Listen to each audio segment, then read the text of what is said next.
hawakan. Hindi pwedeng hawakan. Ito ba yung sa'yo? Yan o. Agad nakilala ni Berto ang gintong sinturon na napulot niya sa Magroyong noong 1981 at nakadisplay ngayon sa Ayala Museum. Bakas ang magkahalong saya't lungkot sa kanyang mukha. Hindi niya inaasahan na makikita pa ulit ang gintong nagbago sa takbo ng kanyang buhay. Pag naiisip mo yung pagkakuha nyo, no, na madumi, na nandun lang sa Magroyong, at ngayon nakikita mo dito, anong nararamdaman mo? Siyempre, hindi maisip ng ganito na ang itsura. Tinititigan ni Berto ang lahat ng piyesang ginto sa exhibit na galing sa Surigao.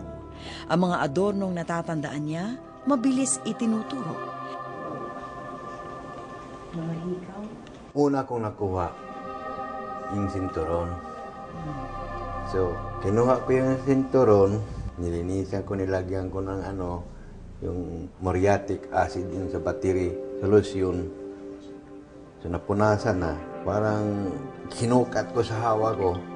4, yan. So, yung sinabi kong 4 na sinturon ang nakuha ko. At nilagay mo sa katawan Oo. mo? Pagkatapos, hindi ba nakita ng mga kasama mo? Hindi, may jacket man ako na maong mataas man o tinagpang ko yung dito sa Pero may 4 na sinturon. At sa may dagger pa. Yung dagger, doon makalaman sa may mga butas-butas. Walang binanggit si Berto na lalagyang butas-butas sa 2 beses kong pagbisita sa Surigao. Pero nung makita ito, agad itinuro. So, ito mama nakalagay ito. Yan. Saan? Yan. Sa loob daw ng butas-butas na lalagyang ginto, nakuha niya ang tila maninipis na kwerdas ng gitara at mga pendant na mukhang suso na pawang ginto rin. Hindi ko natandaan kung saan ko yan binibinta. Pero nakuha mo yan? Nakuha ko yan. Nang matapatan ang maliliit na gintong kaldero, naalala niya bigla ang kasamahang si Simon na nagtapon ng kanyang pinulot. Yan ang sinasabi kong helmet. Ano ito? Lalagyan siguro ng tubig o pagka... Hindi, may kapares yan eh. May kapares? May takip. Sa may takip, may laman pa sa ilalim. Nabinta na sa yung tao nga sa akin. Sabi niya, Bert, tulungan mo na kami. Magpresyo ka lang kung magkano yan. Hindi sabi ko, sige. Sabi ni Olbis, sige, 60. 60 yata yun. 60,000. Ang sobra, kung may ginansya ka, ibalik nilang 60. Itinuro din sa akin ni Berto ang sinasabing gintong pipa na ibinalato niya sa isang kabarkada. Pinong-pino daw ang pagkakagawa nito. Nagulat siya nang sabihin kong may 1,000 taon na ang ipinamigay niyang pipa. Ganun ba? Sabi ng, yung barkada ko na pare, yung si Father Olbis, si Father Bangoy, sorry ha, yung si Father Bangoy. Ang may-ari raw yung si Dato Magroyong. Gusto kong sorpresahin si Berto kaya dinala ko siya sa Sacred Thread. Iwan ko na nakita. 4 na kilo yan. Nakita yan. Baka sa sunod taon makita ko yan. Ha? Baka sa sunod taon makita ko yan. Ikaw talaga? Oo. Hindi natin alam tutulungan kayo ng Panginoon. Medyo nakahinga ako. Nakuha pang magbiro ni Berto kahit paano. Bago kami umikot sa exhibit, napansin kong para siyang kinakabahan. Biglang tumahimik, parang may malalim na iniisip. Alam kong ipinagningit-ngit niya hanggang ngayon ang gintong dagger na kinuha sa kanya ng militar.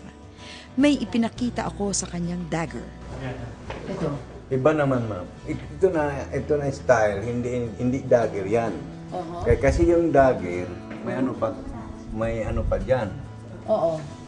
Pero yung nakuha mo, buo? Buo. Pero wala ito.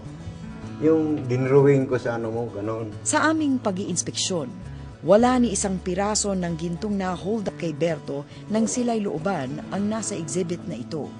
Sinamantala ko naman ang pagkakataong ipaalam sa kanya ang malalim na kahulugan ng kanyang natuklasan.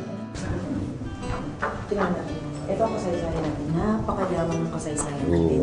So kung itutunaw nila. Sayang. Ayan, Parang nagtapo ng 1,000 taon. Di ba?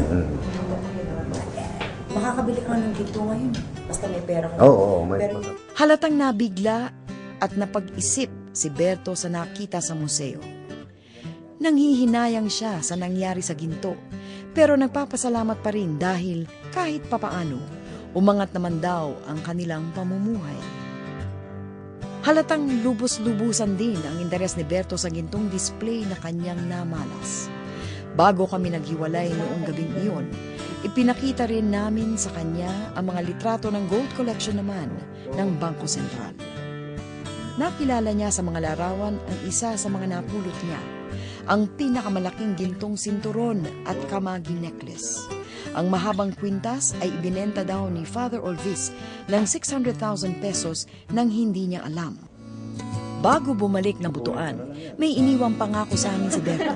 Sa susunod raw na makahukay siya muli ng ginto, agad niya itong ipaaalam sa museo. Sa aming pagbabalik, ang mga taong nagsikap maibahagi ang ating gintong pamana.